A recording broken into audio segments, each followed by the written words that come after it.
I would like to subscribe to the channel. The year is 1800. And France has a new leader, 30-year-old First Consul Napoleon Bonaparte. 5 months have passed since the Brumaire coup cast France's directory into the dustbin of history. In its aftermath, Napoleon has skillfully outmaneuvered his co-conspirators. And in a new constitution, confirmed by a massively rigged referendum, he's been confirmed as first consul, alongside new consuls Cambaceres and Lebrun. Napoleon wields enormous executive power, and is eager to use it. First, he offers an amnesty to royalist rebels in the Vendée, helping to pacify the region and freeing up troops. Then he creates a new national bank to restore confidence and growth to France's dysfunctional economy. He strengthens the gendarmerie, the paramilitary police, and orders it to take ruthless action against bandits who infest the French countryside. And he transforms French government, personally appointing prefects to govern every French department, as well as sub-prefects, and even the mayors of larger towns. Each achievement is trumpeted by the few newspapers still allowed to print, and which are now entirely under state control. But there is no reason to doubt Napoleon's immense popularity, and that his remarkable energy has begun to drag France out of chaos and torpor. However, his reputation has been forged in war, and with France facing another military crisis, he must quickly turn the situation around, or his rule could end as suddenly as it began. France is threatened on two fronts by the armies of Austria, which has 200,000 men in the field. In Germany, France's most powerful force, General Moreau's army of the Rhine, is poised to launch a counterattack. Moreau is a skilled commander with influential friends, who had himself turned down an invitation to lead a coup against the Directory. Napoleon, warily respectful for now, offers advice, but will leave Moreau to wage his own campaign. It is in Italy that Napoleon identifies the greatest threat and the greatest opportunity.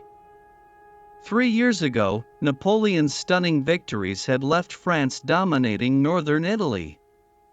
But in 1799, forces of the Second Coalition, led by the great Russian General Alexander Suvorov, had won a series of crushing victories over the French. He had then been ordered to Switzerland. But before he could get there, General Massena's victory at Zurich thwarted coalition plans to unite their armies, and staved off disaster for France. The unpredictable Emperor Paul, incensed by British provocations, had then withdrawn Russia from the Second Coalition. But nearly 100,000 Austrians remain in northern Italy, under the aggressive and able leadership of General Melas. French forces, on the other hand, are scattered, outnumbered and desperately short of supplies. It's nothing new for France's Army of Italy. But even the arrival of the great General Massena to take charge barely lifts morale. It is a fragile position. But secretly, Napoleon is planning a grand strategic maneuver to turn the tables on the Austrians and crush Melas's army. At Dijon, he has begun to assemble a new army of the reserve, under the nominal command of General Berthier. Veterans and conscripts alike are scraped together from depots, provinces and garrisons, until a force of 60,000 men has been gathered. A more cautious strategist may have chosen to reinforce Massena from the west, using established supply routes to shore up the front. But Driving the enemy back on his own supply depots is likely to lead to stalemate. Instead, Napoleon plans to swing south, through the Alps mountains, and emerge behind General Melas, cutting off his supplies and his escape. It is among the most daring strategic plans in history. But it will depend on secrecy and surprise, a swift and safe passage through the mountains, and for Messina to hold the line in Italy as long as he can. But while Napoleon's army is still assembling in France, Messina comes under heavy attack. On April 6, General Melas launches an offensive. While General Ott makes a diversionary attack on Genoa, his main force moves to cut the coastal road at Savona, driving a wedge between General Suchet's forces and General Messina. The French launch desperate counterattacks to break the encirclement, and General Soult wins a brilliant local victory over Ott at Monte-Fas. But the French are heavily outnumbered. After 2 weeks hard fighting, Messina is forced to withdraw into the city of Genoa, where he is besieged by land and sea. General Suchet is harried all the way back to the Var River, on the French frontier. News of the Army of Italy's defeat disturbs Napoleon. He is relying on Messina to fix Melas's attention. If Genoa falls before he arrives in Italy, he will be a sitting duck, trapped between the Austrians and the mountains. On May 6, Napoleon travels to Geneva to join the Army of the Reserve and order the offensive to begin. The Alps, 500 miles long, more than 100 miles wide, their highest peaks more than 15,000 feet. They can be traversed by several well-known mountain passes. But these are narrow, winding trails, vulnerable to avalanches, with no fodder for horses and mules. It's a daunting challenge for an army of 50,000, with 40 guns and hundreds of wagons. Napoleon has decided the bulk of his forces will cross at the Great St. Bernard Pass at an elevation of 8,100 feet. On May 15, General Lannes and his advance guard begin the climb. Even in late spring, the mountains are blanketed in deep snow. To reduce the risk of avalanche, they march at night and early morning. A strict silence is enforced. The only noise, the howling wind and crunching snow. The barrel of each cannon weighs around half a ton. General Marmont, commanding the artillery, comes up with the idea of laying them in hollowed-out tree trunks, so they can be hauled like sleds. Lannes' advance guard snakes up the 8-mile trail. It's 5 hours of grueling uphill marching, and at several points the men are close to mutiny. But they make it. At 8,100 feet, they reach the summit of the pass and the Street Bernard Hospice, where food and rest has been prepared. The rest of the army completes the crossing over the next 10 days. It is a testament to General Berthier's planning that just 5 men and a single cannon are lost. Contrary to Napoleonic propaganda, the first consul made the crossing on a sure-footed mule, trailing the army, rather than leading it on a charger. Lannes' advance guard presses forward into the Aosta Valley. They sweep aside small Austrian outposts, then surprise and scatter a whole battalion at Chatillon. But a nasty surprise awaits at Fort Bard. The fort, held by the indomitable Captain Bernkopf and 400 troops, dominates the pass with its heavy artillery. Infantry and cavalry can skirt around it by means of a goat path. But artillery and wagons will be seriously delayed until Fort Bard is taken. A first assault by French grenadiers fails, with 200 casualties. The fort remains defiant. And for Napoleon, the clock is ticking. In Italy, the French position is increasingly desperate. On May 15th, the garrison of Savona surrenders. In Genoa, Messina conducts a brave and active defense, though in one sortie. General Soult is badly wounded and captured. But now starvation looms. There are already reports of cannibalism. Napoleon cannot wait for Fort Bard to fall. The army must push on without its guns and baggage, and hope to capture supplies from the Austrians. On May 23, Lannes attacks the enemy at Ivrea, taking the town and citadel. 3 days later, he defeats General Haddock near the village of Romano. The Austrians fall back on Turin. With 30,000 French troops now pouring into Lombardy, Napoleon has done it. He has completed one of the most famous marches in history. Italy is wide open, and the Austrians are scrambling to respond. Melas quickly grasps the significance of Napoleon's maneuver. He immediately recalls Elsnet's corps from the French frontier, and sends his forces to guard the river crossings. He assumes the French will march to relieve Genoa.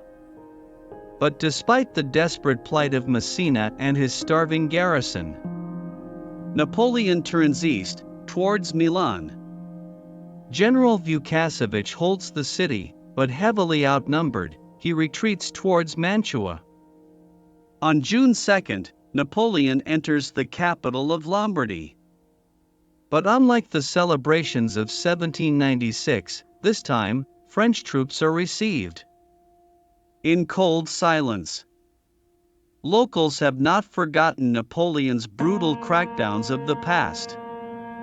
Regardless, in Milan, his army can finally rest and requisition much-needed supplies. 3 days later, reinforcements arrive from the Army of the Rhine, General Moncey's division, which has made its own arduous Alpine crossing through the Gotthard Pass. The first consul is on the cusp of achieving his grand encirclement. Back in the mountains, Fort Bard finally surrenders. But it's stubborn. Defense means Napoleon will be short of guns and ammunition in the days ahead. Then on June 8, disastrous news arrives. Napoleon has asked too much of Messina. 4 weeks. Genoa has been a scene of utter horror, several thousand civilians have starved to death or died of disease, along with 4,000 French soldiers. General Messina, his own health broken, and furious at Napoleon's failure to relieve him, negotiates an honorable surrender, which will allow his surviving troops to return to France. The fall of Genoa frees Ott and 12,000 soldiers to march north, to join Mel. Napoleon is determined that the Austrians will not now slip past him and escape his trap. And so he divides his army, to cover all possible routes east. For once, it is Napoleon's forces that are overextended. And it is Lannes' advance guard that will pay the price. With 7,000 men, Lannes has secured a bridgehead across the River Pa, near Belgiojoso. On June 8, he presses forward intending to drive the enemy from the Stradella defile. But unknown to Lannes, he is on a collision course with General Ott's division, marching north from Genoa. He is about to stumble into a battle, outnumbered 2-1. On the morning of June 9, Lannes' advance guard fights a running battle with what it believes to be an isolated Austrian unit, driving it back towards the walled town of Casteggio. In fact, it is General Ott's advance guard. What rolling hills and tall rye fields hide from view is the rest of Ott's command, 16,000 strong, following up close behind. Around noon, the French spot Austrian infantry holding a ridge to the south. Assuming it's the enemy rear guard, Lannes orders a brigade to swing round and attack. Meanwhile, his cavalry continues to Casteggio. They scatter the enemy in their path and break into the town, only to be surprised and countercharged by a much larger Austrian cavalry force. On the heights, the French make steady progress until 4,000 Austrian reinforcements hove into view. Soon Lannes' men are being pulverized by artillery fire. His force is hard-pressed everywhere, and still enemy reinforcements continue to arrive. But Ott is cautious and holds back a large reserve. The broken ground leaves him unsure of enemy strength, and he has orders not to be drawn into a major battle. At 2 p.m., Lannes receives his own reinforcements, 6,000 men of General Victor's division. Lannes wastes no time. Victor's 43rd line renews the attack on the right. The Austrian line buckles, falling back to a small stream. The rest of Victor's men race towards Casteggio. Under a hail of cannon fire, their advance stalls. But the 6th Light Infantry is able to cross the Coppa River to the north. Around the same time, French infantry take Casa il Giardiana, splitting the Austrians in two. Fearing he will be outflanked, General Schellenberg, commanding the Austrian center, orders a slow withdrawal. Seeing this, Lannes sends the 96th line forward to storm Casteggio. With his men tired and darkness falling, Ott orders a retreat to Voghera. The Battle of Montebello, as it becomes known, was a hard-fought soldiers' battle, in which French determination triumphed in the face of Austrian numbers and artillery. As Napoleon inspects the battlefield, he is greeted by an old friend, General Louis de Saix, who has escaped from Egypt during a temporary armistice. Just a year older than Napoleon, de Saix is another of France's brilliant young generals, who will play a crucial role in the days ahead. He is immediately given command of 2 divisions. Montebello was a glorious victory for Lannes. Napoleon will one day reward him with the title, Duke of Montebello. But the larger picture is unchanged. Napoleon still desperately seeks his decisive battle, the victory that may end the war with Austria, and will surely make his position as first consul unassailable. But Napoleon allows fear of the Austrians' escape to dominate his thinking, and once more, he divides his forces. Just as Melas is ordering his forces to concentrate at Alessandria for battle, Napoleon has misjudged his opponent. He is headed towards a nasty surprise, a bloody battle that will cost him dear and threaten the future of the consulate. Napoleon needed a win in Italy. His last campaign in Egypt had been scuppered at the Battle of the Nile by the Royal Navy and a certain Rear Admiral Horatio Nelson. I hope to subscribe to the channel. Goodbye, friends.